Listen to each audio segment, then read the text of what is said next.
They are arraigning him as we speak. And we understand he is being arraigned on murder charges as well as hate crime charges. You live in this community. Yes. This is your tops. This is my We were tops. just talking to City Councilman Darius Pridgen. He was telling us that this is his tops as well. So put that into perspective, because you have your legislator hat on, but you're also a community member. Well, you come here and shop, and and the last thing you're thinking about is that a crime is going to happen here. A crime of this nature is going to happen at a tops where the community comes, everyone comes, my mother comes, folks, grandparents comes, aunts, uncles, and all that. What was that moment like when you heard that this had happened and you were on the phone? Were you calling people to find out? I was actually in the neighborhood. I was coming from downtown, and when I heard about it, I was devastated. This is just very devastating at this point right now. You said this hits close to home for you because you live here. This is something that you never thought would come to this community. Put Yes. that into perspective for I me. mean, when we see it, most of the time we see it, you see it because it's happening in other communities. You'll never envision it happens here. Buffalo's a city of good neighbors, so that's what you think. We have the city of good neighbors here, but when you have this come and hit home, it's just like it sends out the message: no one is safe. What is it like as well? A lot of residents were coming up to me earlier this afternoon showing me photos of things that they're seeing on social media from this was a live streamed event to my understanding. What is it like for this community to see that and be able to replay this over and over again? It's a reenactment of the heinous crime. That's what it is, and it's going to cause a lot of trauma. My suggestion is they need to take it down on Facebook, and people on Facebook need to stop passing stuff like that around. That's my suggestion, because it only reinforces the trauma that's already happened. And as a county, we've seen an uptick in violent crime, especially amid the pandemic. I asked Council Member Pridgen this as well, but how, as a city, as a county, do we stop this type of violent crime? I don't believe there's a silver bullet answer to the crime, but we need effective gun laws. There's no reason that anybody should be able to have access to an AR-15 or any assault rifle whatsoever. I think first that has to be that. We have to put tougher laws on guns. We have to put tougher laws on. That's just point blank.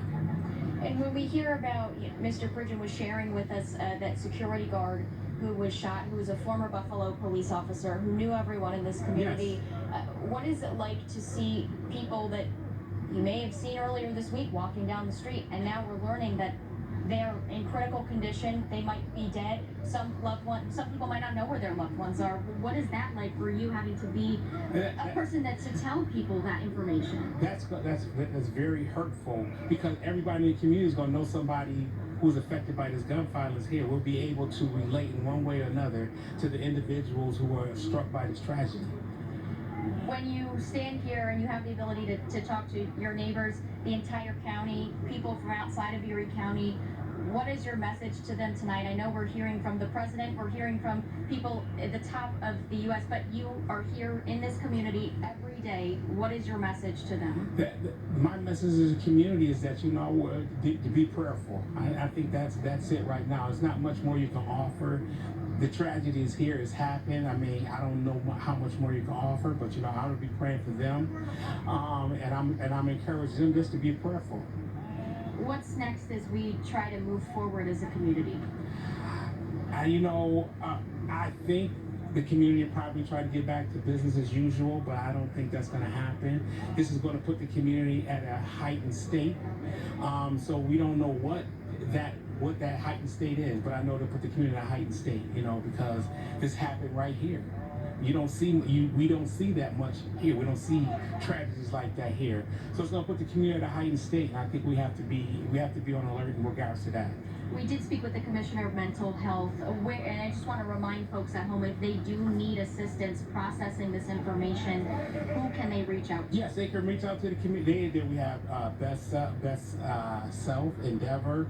There's a bunch of crisis centers that's out here. I think right now what we're trying to do is establish an on-site crisis center right now. So we're working through the details of that, something close to the community, something that they can walk to. So I wanted to have the community stay on alert for that, because we'll come out with the proper media advisories, Facebook and all those things, because we recognize that, people in the community are going to need that. Those who actually had, who's actually it happened to, and those who's actually just witnessed it. Legislator, thank you so much for your time. I appreciate your perspective here, and we know, we've heard on social media, Buffalo is here for this community tonight, so thank you so much. This is both of our hometowns, and this hits home for everyone in this county, so we really appreciate it tonight. All right, thank you. Thank you so much, and we're going to send it back now to Don and Jackie in studio. Thank you, Tara. What a night. It's an unbelievable night, and you see Don Postal's here with me now. Jeff Preval is still with our coverage that we've been going on for hours now. We want to bring you up to speed. 10 people have been killed at the Tops Market on Jefferson Avenue in Buffalo this afternoon. 3 people were wounded as well. So many bits of information are coming out, brand new. Yes, Exactly. yes, and right now. But we want to let you know that the suspect, who is 18 years old, a white male, is being arraigned right now in downtown Buffalo. This is as much as we can show you of the courtroom. This is Kelsey Anderson in there, and she tweeted out this picture. This is all that we're allowed to see at this point.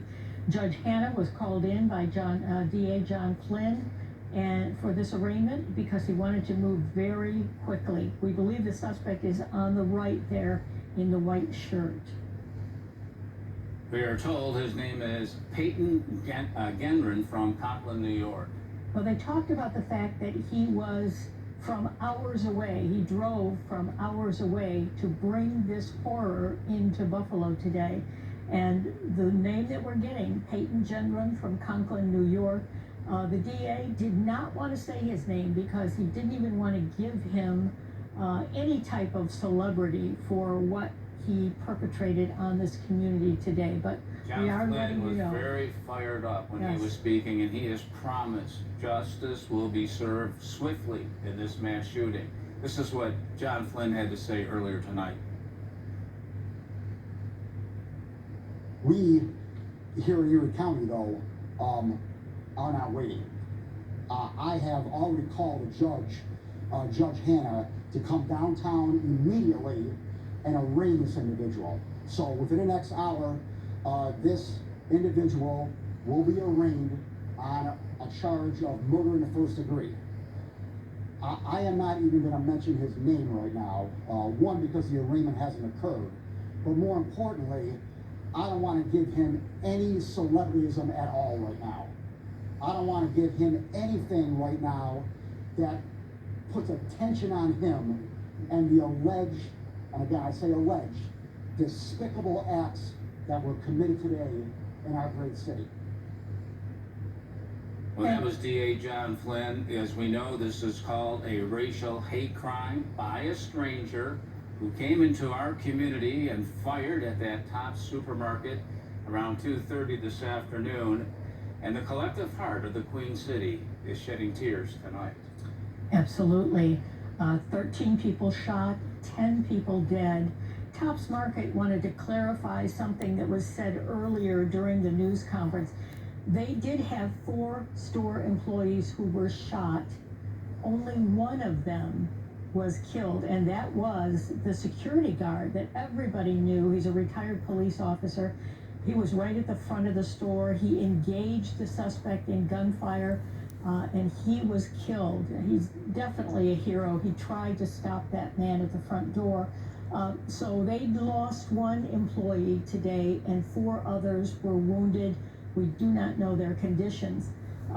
It was pretty shocking to hear earlier today. We talked to Mike Hughes from Kaleida Health that only 3 people were taken from the scene to the hospital because the hospitals were gearing up for a big influx of victims, and only 3 of them were taken to the hospital. 10 people were dead at the scene. And I assume they're being taken to the Erie County morgue tonight. We assume that, yes. I was going to say that the wounded victims went to ECMC, and they have a trauma center there, and they're geared up to handle, these kinds of injuries. So What struck me from watching at home, Jackie, was how Erie County Sheriff John Garcia, DA John Flynn, from Elliott, the police commissioner, the mayor, everyone came together. Attorney Rossi, for example, the U.S. attorney, saying that we are going to be a better city after this, but this is really senseless killing that we've had for the first time, a mass shooting of this magnitude in the Queen City. Horrible.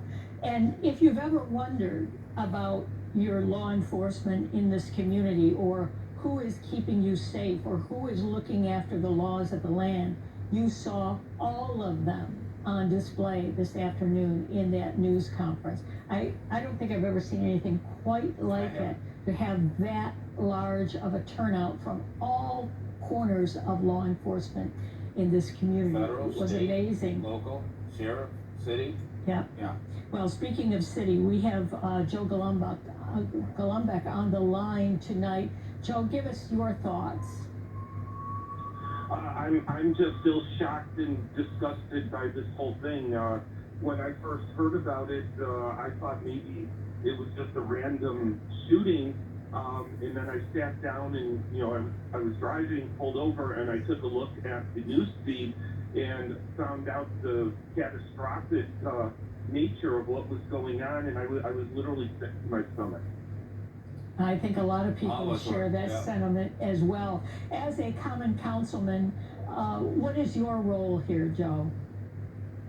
I think our role is to do everything that we can to keep things calm.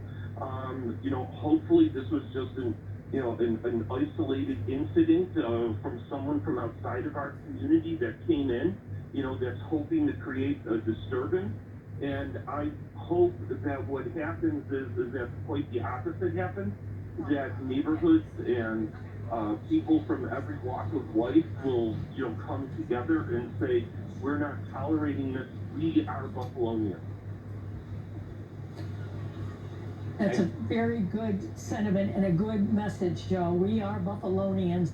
I think everybody, when you hear that this person, they believe, came and drove hours to get here and to do this horrible thing in our community, it really makes us, to me, and I thought this from the beginning, it makes us want to pull together in the way that we know we can, and not be divided by this. But the big question tonight is why?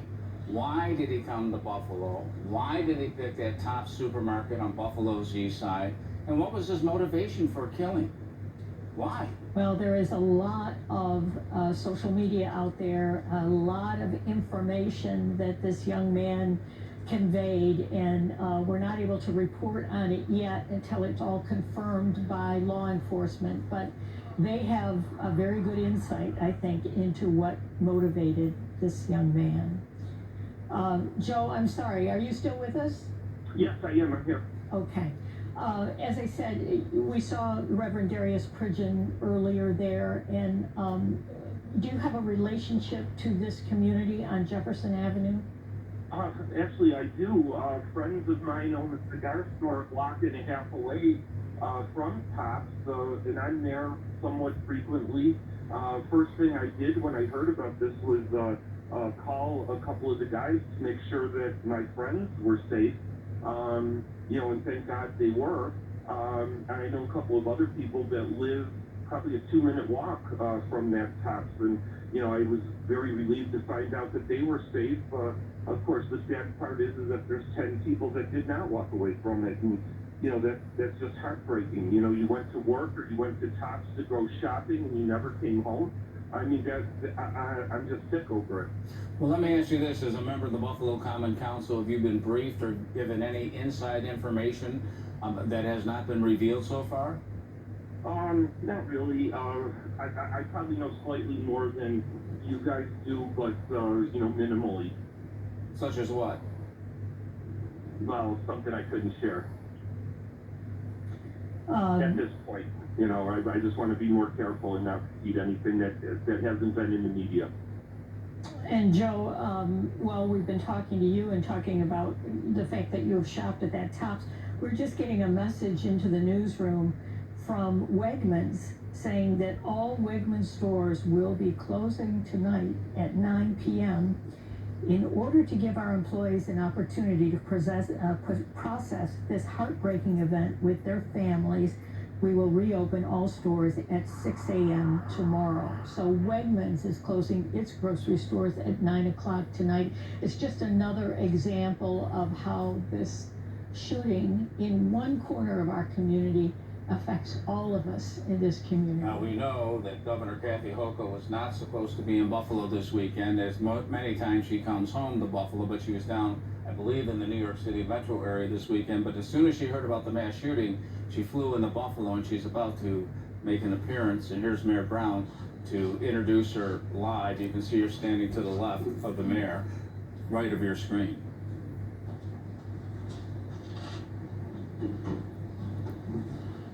Okay, Alan. Go ahead, Nick. As you know, there was a horrific mass shooting in the city of Buffalo this afternoon. 13 people shot, 10 deceased, 3 with non-life-threatening injuries. As soon as the information came out about the shooting, Governor Hochul from Albany was on the phone with me and other elected officials and law enforcement leaders in the community. I want to thank the governor for her very quick response to this horrific situation in Buffalo. And working from Albany, the governor got here as quickly as she could to render support to the community and to check on the status of the victims' families. I'm now going to turn things over to our governor, Kathy Hochul. Thank you, Mayor Brown, and to all the elected officials and community leaders, clergy, and also our district attorney, who has a lot in his hands right now. I want to thank the Buffalo Police Department for their exceptional work in handling this situation. And also, I want to thank the New York State Police, who have been embedded from the very beginning. The state police role is supportive here locally, but also it is a prime role working with the FBI to secure the home of the individual, which is out of this region from the southern tier, and amass as much evidence as is humanly possible in the very near term. It's hard to know what to say. This is my community. I know this community well. I've walked these streets. I know the individuals who live here. It's a wonderful, tight-knit neighborhood. And to see that sense of security shattered by an individual, a white supremacist who has engaged in an act of terrorism and will be prosecuted as such, in a cold-hearted, cruel, calculating way. A military-style execution targeting people who simply want to buy groceries in a neighborhood store. It strikes us in our very hearts to know that there's such evil that lurks out there. Yes, I'm here to console the families in a community that is feeling so much pain right now.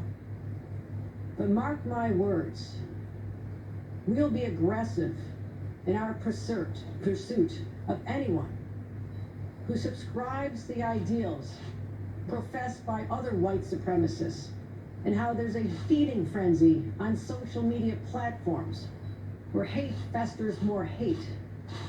That has to stop.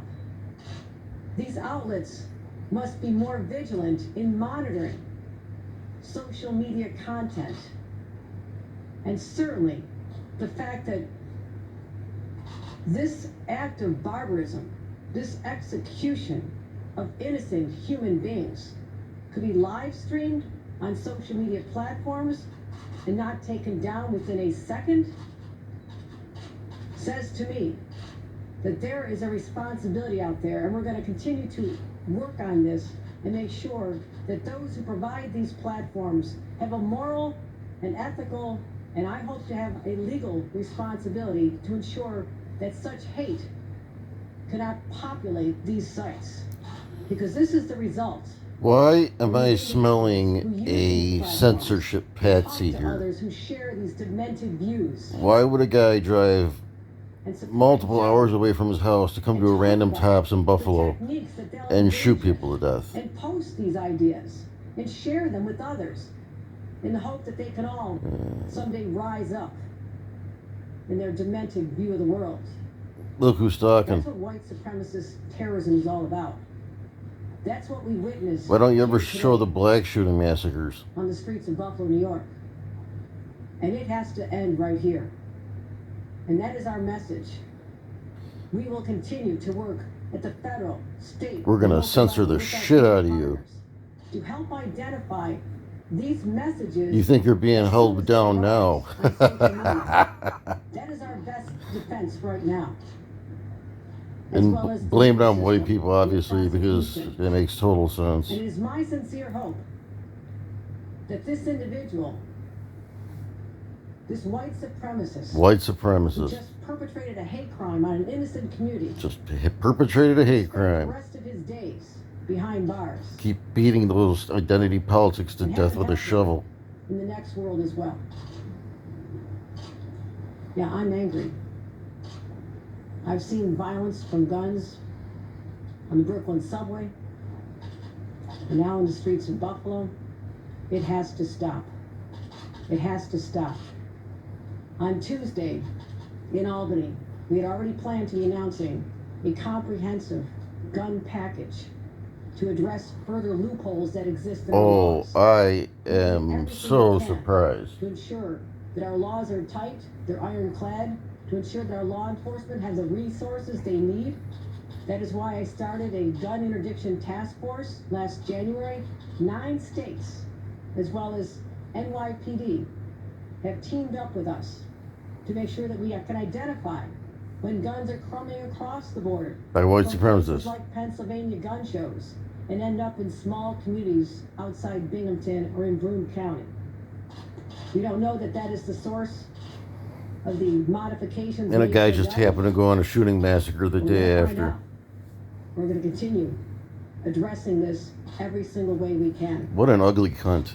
As an aside, we're also going to be preparing our state for what could be a Supreme Court decision that allows people to carry concealed weapons. We're ready. This is New York. We're here to protect our people. Thank you. Any questions? You mentioned that the suspect was from the southern tier. Can you tell us where in the southern tier he is from? I know that law enforcement is securing the home right now and getting search warrants, so I'm not going to disclose the location at this time, but we Can know you where. tell us the county? They already did. Broome County? There have been social media posts from others who are claiming to be involved in this. Any concern that the suspect who is in custody is the only one, and any concern in general about other people trying to take credit for this tragedy? That is something that always law enforcement has to be aware of in the aftermath. It is not uncommon that there be people who try to take credit or there be copycat situations, but all these leads are being run down and investigated, and there's no confirmation at this time. Anyone law enforcement different? Wegmans close their doors for the rest of the evening. What's your message to people that just need to go grocery shopping, just need to continue living? And they will. But let us take this moment to grieve. Lettuce. There's a community out there that has had their hearts ripped open. All of us suffer with them. There's families that are still finding out that their loved one is not coming home to dinner tonight. People can get their groceries tomorrow. Governor, there were, you talked about the social media concern that you all share. Yet there were social media concerns for this individual prior to today. It's my understanding we had stuff online and on social media. I mean, do you have concerns that that wasn't flagged? That's what I want to find out. Exactly. And the social media platforms that profit from their existence need to be responsible for monitoring and having surveillance, knowing that they can be, in a sense, an accomplice to a crime like this. Perhaps not legally, but morally. They've created the platform to allow this hate to be spewed, and others who are like-minded or can be radicalized. I can't stomach any more of this. This is just another excuse to take guns away from people in Buffalo and New York State in general. Fuck you, Kathy. You fucking ugly And we cunt. know how